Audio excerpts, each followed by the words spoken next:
আচ্ছা, এখন আমরা দেখবো আনিস স্যারের প্রথম টপিক, সেটা হচ্ছে পোর্টফোলিও ম্যানেজমেন্ট ইন্ডাস্ট্রি পার্সপেক্টিভ। তো প্রথমে আনিস স্যার কি করলো, একটা ফলের দোকানের উদাহরণ দিয়ে বুঝালো আর কি। ফলের দোকানে অনেকগুলো ফল থাকে, কিছু ফল আছে অনেক দিন প্রিজার্ভ করা যায়, আর কিছু আছে অল্প দিনে নষ্ট হয়ে যায়। আবার ওখানে দেখা গেছে যেসব ফলগুলো অল্প দিনে নষ্ট হয়ে যায় সেগুলোর মধ্যে আবার তাদের লাভের পরিমাণও বেশি। তার মানে এখানে রিস্ক এন্ড রিটার্নের কনসেপ্টটা বুঝাইছে আর কি।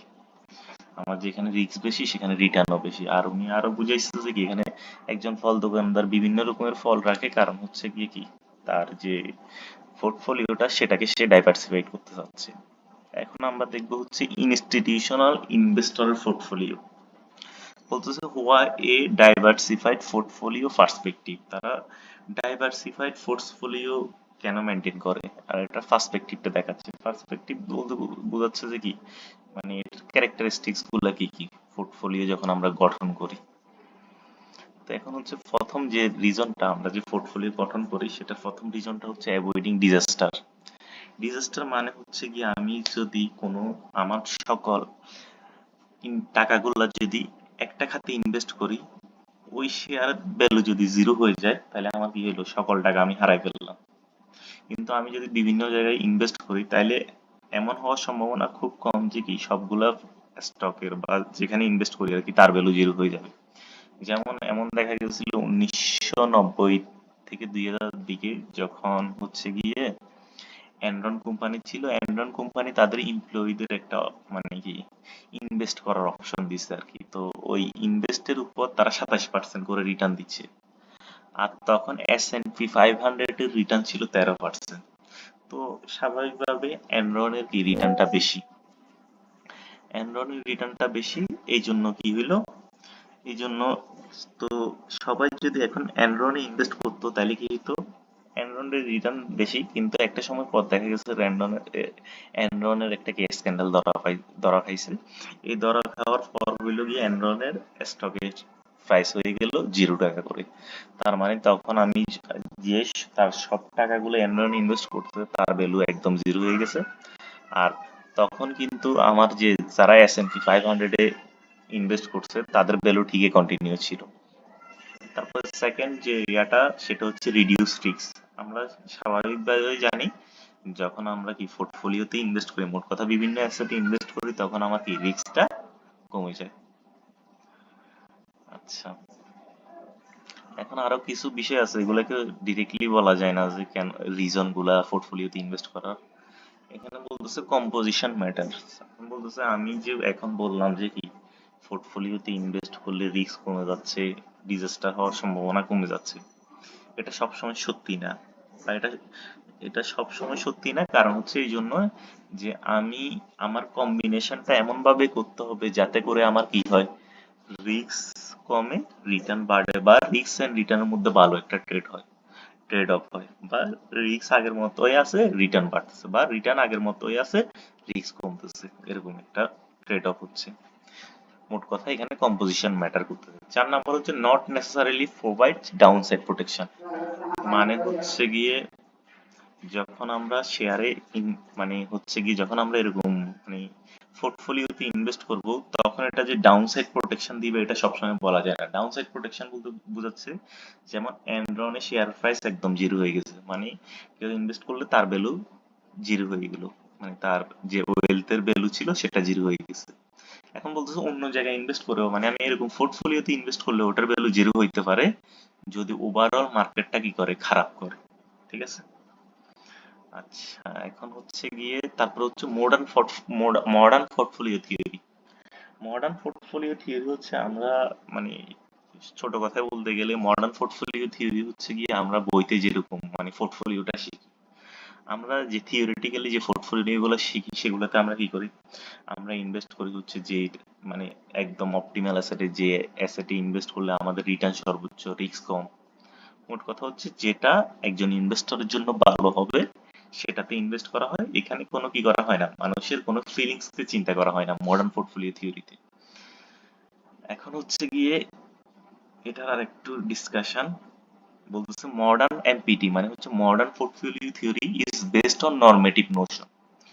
নরমেটিভ নোশন বলতেছে যে কি, নরমেটিভ নোশন আর পজিটিভ নোশন দুইটা হচ্ছে অ্যাকাউন্টিং এর টার্ম আর কি। তো নরমেটিভ নোশন মানে আমাদেরকে বলে কোন জিনিসটা ভালো কোন জিনিসটা খারাপ এগুলো সম্পর্কে ধারণা পাওয়া যায়, আর জিনিসটা হচ্ছে পজিটিভ নোশন, ওটাতে কোনো এরকম ধারণা পাওয়া যায় না, বাট কোনটা কি সেটা সম্পর্কে আমরা ধারণা পাই আর কি। তো normative notion NPT is based on normative notion. Normative notion বলতেছে যে কি পিপল ইনভেস্টর হচ্ছে গিয়ে কি rational, assume to be rational. Rational মানে তার প্রাসঙ্গিক, তারা তাদের ডিসিশন গুলা কি থেকে নেয়, ইউটিলিটি থিওরি অনুযায়ী নেয়, এবং দে আর বায়াসিয়ান। মানে বায়াসিয়ান একটা ফর্মুলা, আচ্ছা বায়াসিয়ান হচ্ছে গিয়ে একটা ইউটিলিটি থিওরি মনে হয়, মানে যেটা বলে যে কি মানুষ হচ্ছে গিয়ে তার যতগুলা অপশন আছে তার মধ্যে অপটিমাল ডিসিশনটা নেয়। তারপর মানুষকে আরো অ্যাজিউম করা হয় তারা হচ্ছে সেলফ ইন্টারেস্টেড এবং রিস্ক অ্যাভার্স, এবং তাদের কাছে কি আছে পারফেক্ট ইনফরমেশন আছে, এবং তারা ওই সকল পারফেক্ট ইনফরমেশন গুলো আনবায়াসড ওয়েতে কি করে প্রসেস করে তার রেশনাল ডিসিশনটা নেয়। আর বিহেভিয়ারাল পোর্টফোলিও থিওরি বলতেছে যে থিওরি হচ্ছে গিয়ে আমরা যে এরকম মানে মোট কথা মানুষের বিহেভিয়ার থেকে এটা এই জিনিসটা আসলে তৈরি হয়েছে, বলতেছে মানুষ আসলে রেশনাল নয়, তারা তাদের ডিসিশন নিতে কনসিস্টেন্ট থাকে না, তারা ইউটিলিটি থিওরি বায়াস ফর্মুলার সাথে কনসিস্টেন্ট না, এবং তারা সেলফ ইন্টারেস্টেড না, আবার তারা হচ্ছে রিস্ক অ্যাভার্স, এবং তাদের কাছে সকল ইনফরমেশন নাই, এই জন্য তারা সকল ইনফরমেশন দিয়ে ডিসিশনও নিতে পারে না। ঠিক আছে, এটা স্বাভাবিকভাবে আমরা যখন কোনো ইনভেস্টমেন্ট ডিসিশন নিই তখন আমরা আসলে চিন্তা করি, আমাদের অনেক সময় আমাদের ফিলিংস কে কাজে লাগাই ডিসিশন গুলো নিয়ে। বিহেভিয়ার পোর্টফোলিও থিওরি মূলত হচ্ছে এই জিনিসটাই, এই যে behavioural portfolio management is aimed at building superior portfolio based on practicing distortion created by investor emotional behavior। তার মানে বিহেভিয়ারাল পোর্টফোলিও ম্যানেজমেন্টে আমরা যে পোর্টফোলিও গুলো গঠন করি সেগুলো গঠন করতে চায় মূলত মানুষের বিহেভিয়ার কারণে মার্কেটে যে ডিস্টরশন গুলো দেখা দেয় ওই ডিস্টরশন থেকে প্রফিট গেইন করার জন্য আর কি। The core of behavioral portfolio management focus on the specifics of how to build portfolio based on behavioral factor। এই যে এখানে মূলত মূল ফোকাস থাকে হচ্ছে গিয়ে কি মানে পোর্টফোলিও গঠন করা হবে কিসের উপর, মানুষের বিহেভিয়ারাল ফ্যাক্টরের উপর। এখন হচ্ছে পোর্টফোলিও ম্যানেজমেন্ট প্রসেস, আসলে পোর্টফোলিও গুলো কিভাবে ম্যানেজ করা হয়। প্রথম যে প্রসেসটা সেটা হচ্ছে দা প্ল্যানিং প্রসেস, এটা আমাদের সেকেন্ড মিডে আসছিল এই প্রসেসটা। তো প্ল্যানিং প্রসেসের মধ্যে মূলত কয়েকটা বিষয় আছে। প্রথম জিনিসটা হচ্ছে আন্ডারস্ট্যান্ডিং দা ক্লায়েন্টস নিডস। ক্লায়েন্ট নিডস বলতে বোঝাচ্ছে ক্লায়েন্ট কি পরিমাণ টাকা চাচ্ছে বা ক্লায়েন্ট রিটায়ারমেন্ট কেমন হবে, আর ক্লায়েন্ট কি কোন জায়গায় ইনভেস্টমেন্ট করতে চাচ্ছে।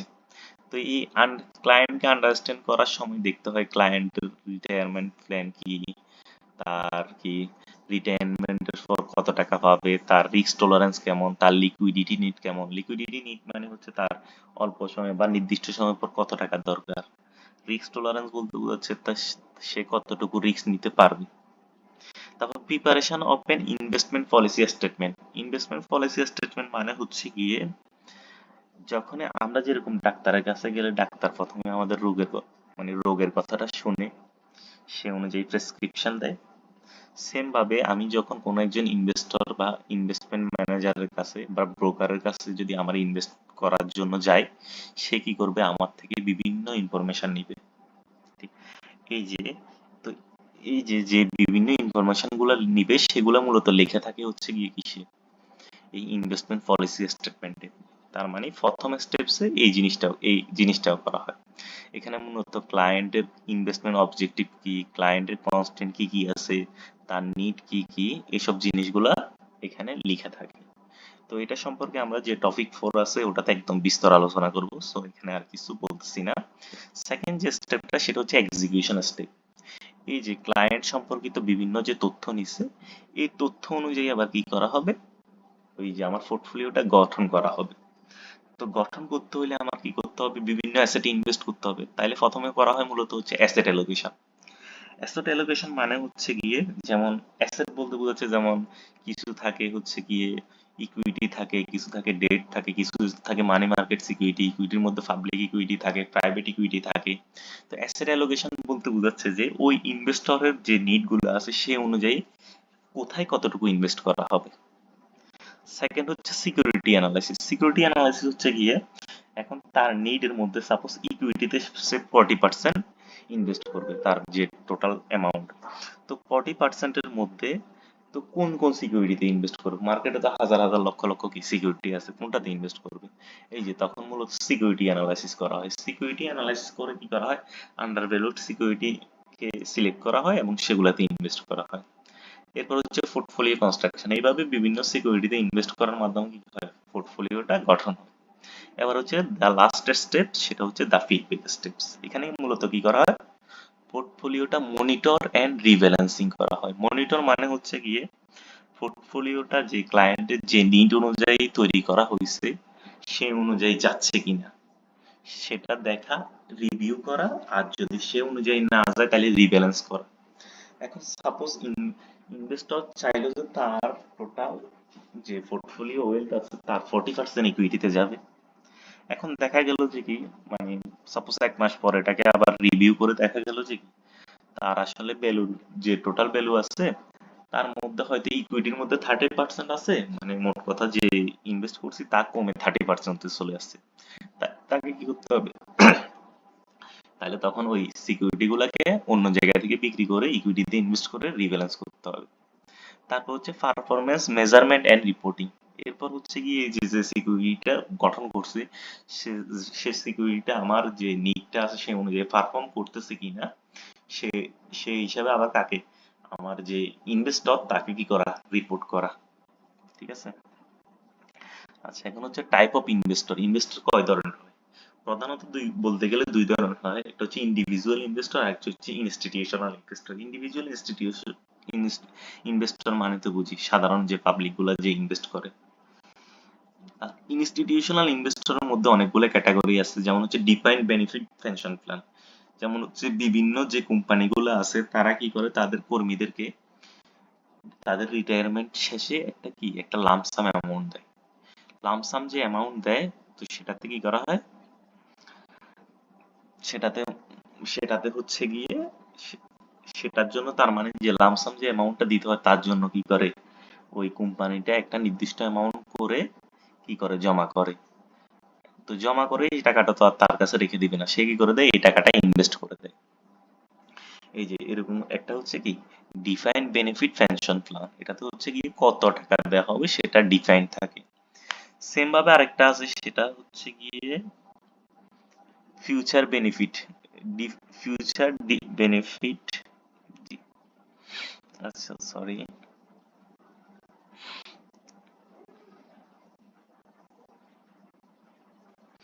আচ্ছা। তারপর হচ্ছে এন্ডোমেন্ট এন্ড ফাউন্ডেশন। বিভিন্ন ইউনিভার্সিটি গুলা তারা কি করে তাদের সাপোজ যে ইনকাম গুলা হয় বা তারা যে ফান্ডটা পায় সেই টাকাগুলো তো তারা নিজের কাছে রেখে দেয় না। তারা কি করে, তারা তাদের ভবিষ্যৎ নিড পূরণ করে এরকম ভাবে কোথাও কি করে রাখে, ইনভেস্টমেন্ট করে রাখে। তাদের এই ফান্ড গুলাকে বলা হয় এন্ডোমেন্ট। আর ফাউন্ডেশন মানে তো বুঝছি গ্রান্ট মেকিং এন্টিটিস, মানে হচ্ছে যেখানে দান অনুদান করা হয়েছে আর কি। তো এরকম এন্ডোমেন্টের মধ্যে যেমন ইয়েল ইউনিভার্সিটি এন্ডোমেন্ট আছে। আচ্ছা, এবার হচ্ছে ব্যাংক। ব্যাংক কি করে, ব্যাংক ডিপোজিটর থেকে টাকাগুলা নেয় এবং কি বড়োয়ারকে টাকাগুলো প্রদান করে। এখন হচ্ছে গিয়ে এর মধ্যে হয়তো কি হইতে পারে তাদের কাছে এক্সেস ক্যাশ ফ্লো থাকতে পারে, তো তারা তো আর টাকাগুলা নিয়ে বসে থাকবে না, তো তারা কি করে এই টাকাগুলা কি করে দেয়, ইনভেস্ট করে দেয়। তারপর হচ্ছে ইন্স্যুরেন্স কোম্পানি। ইন্স্যুরেন্স কোম্পানি যে তাদের যে ইন্স্যুরেন্সের প্রিমিয়ামের টাকাটা পায় সেটাও তারা কি করে দেয়, ইনভেস্ট করে দেয়। তারা ইনভেস্ট করার সময় এমন ভাবে করে যাতে তারা কি করতে পারে, তাতে তারা যে ইন্স্যুরেন্সের টাকাটা রিপেমেন্ট করতে হয়, মোট কথা হচ্ছে ইন্স্যুরেন্সে যদি ক্ষতিপূরণ হয় বা জীবন বীমার ক্ষেত্রে যে একটা নির্দিষ্ট সময় পর টাকাগুলো ফেরত দিতে হয়, এমন ভাবে ইনভেস্ট করে যাতে কি ওই নির্দিষ্ট সময় পর তাদের যে রিকোয়ারমেন্ট গুলো আছে যে টাকা পে করার সেগুলা পে করতে পারে। আচ্ছা, এখন হচ্ছে কি দ্য অ্যাসেট ম্যানেজমেন্ট ইন্ডাস্ট্রি। প্রথম বলছে কি fact of asset management industry. কি ফ্যাক্ট বলতে বোঝাচ্ছে কি, বলতে বোঝাচ্ছে এই অ্যাসেট ম্যানেজমেন্ট ইন্ডাস্ট্রি হচ্ছে কি হাইলি কম্পিটিটিভ, আর এখানে ফিউল প্লে হয়। ফিউল প্লে মানে হচ্ছে অনেকগুলো ইন্ডিপেন্ডেন্ট অ্যাসেট ম্যানেজমেন্ট কোম্পানি হচ্ছে গিয়ে এখানে কি করে, মানে কম্পিটিশন করে। যেমন হচ্ছে commercial bank, insurance company, brokerage, এরা সবাই কিন্তু কি এই ইনভেস্টমেন্টের কাজগুলা করে থাকে। তার মানে এদের মধ্যে একটা কি কম্পিটিশনের সৃষ্টি হচ্ছে। আর বলতে বোঝাচ্ছে যে কি an asset manager is commonly refer to as a buy side firm, মানে হচ্ছে অ্যাসেট ম্যানেজমেন্ট কোম্পানিগুলো ম্যাক্সিমাম হচ্ছে গিয়ে বাই সাইড কে বোঝায়। বাই সাইড মানে হচ্ছে যারা বিভিন্ন সিকিউরিটি অ্যানালাইজ করে আন্ডারভ্যালুড সিকিউরিটি গুলা ক্রয় করে, এগুলো সাধারণত কোনো প্রতিষ্ঠানের হয়ে কাজ করে। তারপর আরেক ধরনের ইয়া আছে, অ্যাসেট ম্যানেজার আছে যারা হচ্ছে সেল সাইড, এরা হচ্ছে কি করে ইন্ডিপেন্ডেন্টলি কি করে রিসার্চ করে তাদের যে রিসার্চ গুলো আছে তারা কি করে বিক্রি করে দেয়। আর অ্যাসেট ম্যানেজাররা তারা বিভিন্ন রকমের সার্ভিস প্রদান করে। একটা হচ্ছে ফুল সার্ভিস মানে হচ্ছে অ্যাসেট ম্যানেজমেন্টের যত রকমের সার্ভিস আছে সবগুলা প্রদান করে। আর বা ফুল সার্ভিস হচ্ছে এরা হিসাব রক্ষা করে, সব রকমের অ্যাসেটে ইনভেস্ট করে, মোট কথা যত রকমের সার্ভিস আছে। আর স্পেশালিস্ট অ্যাসেট ম্যানেজমেন্ট হচ্ছে গিয়ে যারা হচ্ছে স্পেশাল কিছু অ্যাসেটে ফোকাস করে। যেমন কিছু অ্যাসেট ম্যানেজার আছে শুধুমাত্র ইকুইটির ব্যাপারে স্পেশালিস্ট, তার মানে তারা শুধু ইকুইটি গুলাতে ইনভেস্ট করে। আচ্ছা, active versus passive management. Active management হচ্ছে গিয়ে, আচ্ছা অ্যাক্টিভ আর প্যাসিভ বুঝার আগে অ্যাক্টিভ আর প্যাসিভ বুঝার আগে আচ্ছা আগে আমরা প্যাসিভটা বুঝাই। প্যাসিভ ম্যানেজমেন্ট হচ্ছে গিয়ে তারা কি করে, প্যাসিভ মানে হচ্ছে তারাও কাজ করে। প্যাসিভ ম্যানেজাররা মূলত হচ্ছে গিয়ে তারা হচ্ছে কোনো একটা ইন্ডেক্সকে সিলেক্ট করে নেয়। যেমন বাংলাদেশে আছে ডিএসই 30। তো এই ডিএসই 30 মূলত গঠিত হয়েছে বাংলাদেশের টপ 30 শেয়ার নিয়ে। তো ওরা কি করে, তো এরা হচ্ছে গিয়ে এরা হচ্ছে গিয়ে কি করে, এরা হচ্ছে গিয়ে ওই যে যেমন টপ 30 শেয়ার আছে না, টপ 30 শেয়ারটাকে টার্গেট করে। তো ওখানে হচ্ছে গিয়ে সাপোজ এই যে বাংলাদেশের ডিএসসি 30, ওই সাপোজ ইন্ডেক্সটার ভ্যালু হচ্ছে 100, 100-র মধ্যে সাপোজ জিপির টোটাল শেয়ারের ভ্যালু হচ্ছে 30, তার মানে 30%। তো ওরা কি করে, এরকম একটা ইন্ডেক্সকে সিলেক্ট করে ওই ইন্ডেক্সটাকে রেপ্লিকেট করার ট্রাই করে। ওই ইন্ডেক্সের যে পরিমাণ যে যে যে যে পরিমাণ ইনভেস্টমেন্ট আছে তারাও চাইছে কি ওই পরিমাণ ইনভেস্ট করে। তার মানে তাদের আলটিমেটলি রিটার্নটা হয় কিরকম, ওই যে ওই ইন্ডেক্সের রিটার্ন যতটুকু তাদের রিটার্নটাও সেম ততটুকু হয়। আর অ্যাক্টিভ ম্যানেজমেন্ট হচ্ছে এরকম কোনো কোথাও মানে ইয়াকে সিলেক্ট করে টার্গেট করে ওটাকে রেপ্লিকেট করার চেষ্টা করে না, তারা নিজে নিজে কি করে সিকিউরিটি অ্যানালাইজ করে আন্ডার ভ্যালুড সিকিউরিটি ক্রয় করে over valued security short sell করে বা বিক্রি করে দেয়। আবার হচ্ছে traditional versus alternative asset manager. Traditional asset manager মানে হচ্ছে ট্রেডিশনাল যে বিষয়গুলো আছে সেগুলোতে ইনভেস্ট করে। ট্রেডিশনাল বিষয়গুলো বলতে বোঝাচ্ছে যে কি, যেমন হচ্ছে ইকুইটি, ডেট, ঠিক আছে, এরকম জিনিসগুলোতে ইনভেস্ট করে। আর অল্টারনেটিভ অ্যাসেট ম্যানেজাররা হচ্ছে গিয়ে অল্টারনেটিভ অ্যাসেটগুলো হচ্ছে গিয়ে hedge fund, private equity, venture capital, এগুলা, তারপর রিয়েল এস্টেট, এগুলোতে ইনভেস্ট করে। মোট কথা অল্টারনেটিভ অ্যাসেট গুলোতে ইনভেস্ট করা। আচ্ছা, এরপর হচ্ছে asset management industry trend. Asset management ইন্ডাস্ট্রিতে কয়েকদিন মানে রিসেন্টলি যে ট্রেন্ড গুলো দেখা যাচ্ছে সেটা হচ্ছে গিয়ে growth of passive investing. Passive investing মানে হচ্ছে ইনভেস্টররা মানে মনে করতেছে যে কি ইনভেস্টররা দেখতেছে এখন মার্কেটে বেশি ইনফরমেশন অ্যাভেলেবেল, তার মানে তারা কি করতে পারতেছে, তার মানে মার্কেট ধীরে ধীরে কি পারফেক্টের দিকে যাচ্ছে। তো মার্কেট যখন পারফেক্ট হবে তখন অ্যাক্টিভ ম্যানেজাররা কি করবে, তারা মানে মোট কথা আন্ডার ভ্যালুড সিকিউরিটি খুঁজে পাবে না। তার মানে কি তারা সেখান থেকে কি অ্যাবনর্মাল প্রফিট করতে পারবে না। এই জন্য কি হচ্ছে, বর্তমানে ধীরে ধীরে কি প্যাসিভ ইনভেস্টিং এর কি পরিমাণটা বাড়তেছে। তারপর হচ্ছে big data in the investment process. এই যে একটু আগে বললাম বর্তমানে অনেকগুলো অ্যাভেলেবেল ইনফরমেশন পাওয়া যাচ্ছে। মোট কথা ইনভেস্টমেন্টে এখন অনেক ডেটা আছে, মানে ইনভেস্টমেন্ট করার সময় আমি অনেকগুলো ডেটা পাচ্ছি, এই ডেটাগুলো অ্যানালাইজ করে আমি ইনভেস্ট করতে পারতেছি। আরেকটা হচ্ছে রোবো অ্যাডভাইজার মানে হচ্ছে গিয়ে বর্তমানে অনেক অটোমেটিক সিস্টেম আছে যারা মূলত কি করে বিভিন্ন রোবোটিক সিস্টেম ইউজ করে। মোট কথা ওখানে আমি আমার নিড অনুযায়ী বসাইলে ওরাই অটোমেটিক্যালি সাজেস্ট করতেছে আমি কোথায় কোথায় ইনভেস্ট করব। তো এই হচ্ছে গিয়ে আমাদের ফার্স্ট টপিক। এরপর হচ্ছে গিয়ে আমি ধীরে ধীরে একটা একটা করে আপলোড করব। আর কোনো কিছু মানে কোনো সমস্যা থাকলে অবশ্যই জানাবেন।